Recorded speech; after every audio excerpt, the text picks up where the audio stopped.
नमस्कार दर्शक मित्रों, जय श्री कृष्ण, हर हर महादेव, नमस् चंडिका जय। आज આપણે દિવ્ય અને અદ્ભુત એક સુંદર મજાનો શ્લોક છે એ શ્લોકનું શ્રવણ કરીશું। શ્લોકનું શ્રવણ કરીએ તે પહેલા જો તમે અમારા વિડીયોમાં નવા હોય તો વિડીયોને લાઈક કરો, શેર કરો, સબસ્ક્રાઇબ કરો, જેથી આવા સુંદર શ્લોકો તથા જ્યોતિષને લગતી, ધર્મને લગતી શાસ્ત્રીય જાણકારી આપ સૌ સુધી સરળતાથી પહોંચી શકે।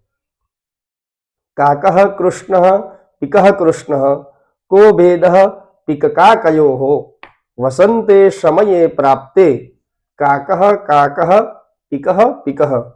यह श्लोक का अर्थ है कि कौवा और कोयल दोनों काले ही होते हैं, परंतु जब तक वसंत ऋतु नहीं आती तब तक उनमें कोई अंतर दिखता नहीं है, लेकिन वसंत ऋतु आने पर कोयल की मधुर आवाज से पहचानी जाती है और कौवा कर्कश आवाज से पहचाना जाता है।